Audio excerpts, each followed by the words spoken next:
Hello everyone, and welcome back to the Global Weather News Update. It's great to have you with us again today as we take a look at the latest weather developments across the Atlantic, the Caribbean, and the eastern United States. Over the past few days, the weather has been full of dramatic changes, and the storm drawing everyone's attention right now is Tropical Storm Jerry. Even though Jerry has already started to weaken, the system continues to leave a mark across several island nations in the Caribbean. Strong winds, heavy downpours, and widespread flooding have been reported in multiple areas that found themselves right in the path of this storm. According to the latest data from regional meteorological centers, the center of Tropical Storm Jerry is now located northeast of the Lesser Antilles. Moving slowly to the northeast at about 10 miles per hour, maximum sustained winds are around 50 miles per hour, with gusts reaching close to 60. While the storm is no longer intensifying, it still carries a broad shield of thunderstorms and moisture stretching hundreds of miles across the Atlantic, enough to keep rain falling in parts of the Caribbean through the end of the weekend. In islands like Antigua, St. Kitts, and Nevis, residents are dealing with rainfall totals that have already surpassed seasonal averages. Over the past 24 hours, some spots have seen more than 6 inches of rain, leading to flash flooding and power outages.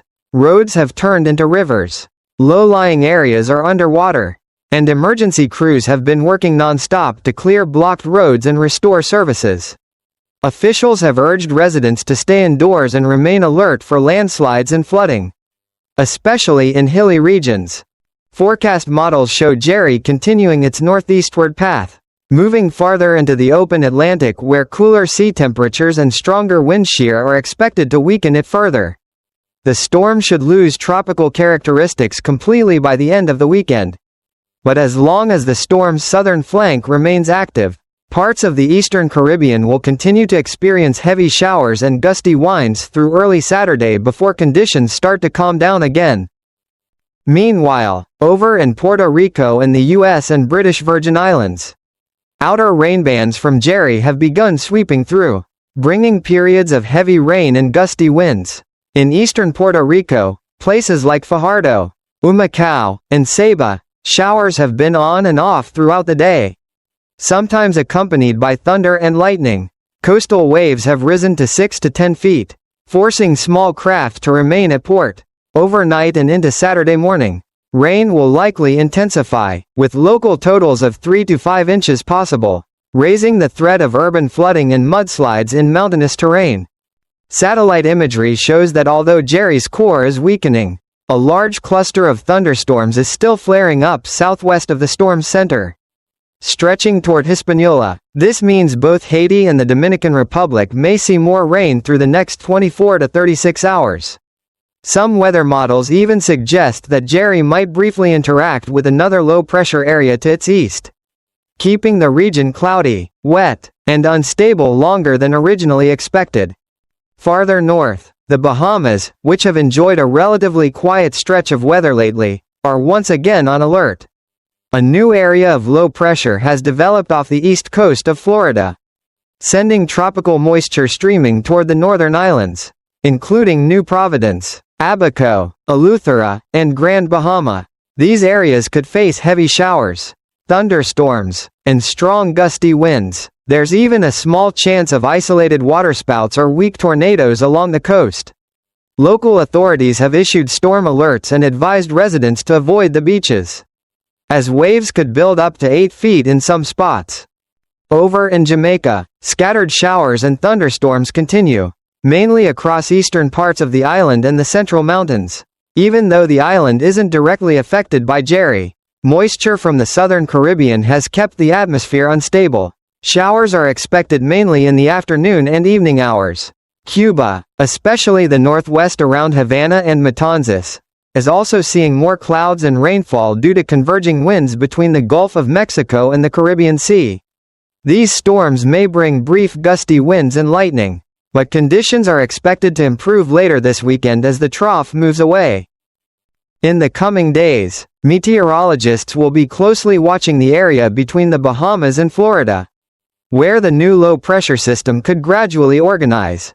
Although chances of tropical development remain low, only around 20% through next week, this disturbance could still bring heavy rain to coastal Florida cities like Miami, West Palm Beach, and Fort Lauderdale. Even without becoming a named storm, this setup could produce localized flooding, strong winds along the shore, and rough seas. Meanwhile, farther up the east coast of the United States, another system is forming, a classic nor'easter-type storm that could bring blustery conditions from Florida all the way to New England. Residents from New Jersey to Massachusetts should prepare for periods of heavy rain, strong coastal winds, and rough surf. The U.S. National Weather Service has already issued marine warnings for offshore areas where waves may climb between 12 and 20 feet. Coastal flooding and beach erosion will be possible, particularly during high tides this weekend. Back in the southern Caribbean, the ABC Islands, Aruba, Bonaire, and Curaçao, are finally getting a welcome dose of rainfall after several dry weeks. Expected rainfall totals of 2 to 3 inches could help ease mild drought conditions that have affected farming in recent months. Local meteorologists, however, are reminding residents to stay alert for thunderstorms and lightning during these downpours. Looking at the bigger picture, the 2025 Atlantic hurricane season has so far produced 11 named storms, including 4 hurricanes and 3 major hurricanes, a slightly below average count compared to last year but still active enough to keep forecasters busy. Scientists note that this year's weak El Niño pattern and warmer than normal sea surface temperatures in the Atlantic have made the atmosphere more unpredictable. While storm numbers may be a bit lower, their strength and duration have been notably higher than expected. The next name on the official hurricane list is Lorenzo, but so far, there are no immediate signs of a system forming that could earn that name. Still, with about 6 to 8 weeks left in the season, which officially ends on November 30th, meteorologists emphasize that conditions can change rapidly. And late-season storms are not uncommon. Even as Jerry weakens and drifts away, the aftermath across the Caribbean is a reminder that tropical storms don't need to be powerful hurricanes to cause disruption. Heavy rain, flooding, and strong winds are enough to create real problems for communities, especially on smaller islands with limited infrastructure. Residents are being encouraged to continue following updates from local weather services and emergency agencies. Across the broader Atlantic basin, 2025 has highlighted once again how complex and unpredictable weather patterns have become. With the climate warming and oceans retaining more heat, storms are forming in unusual places and sometimes behaving in ways that challenge traditional forecasting methods.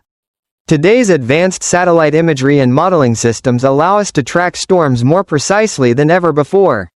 But nature still manages to surprise us every season.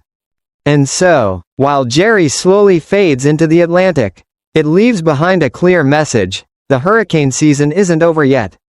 We still have several weeks to go, and as any meteorologist will tell you, late October and early November can still produce significant tropical activity, particularly when the ocean remains warm and atmospheric conditions are favorable. As we close tonight's update, we want to remind everyone across the Caribbean, the Bahamas, and the southeastern United States to stay informed and prepared.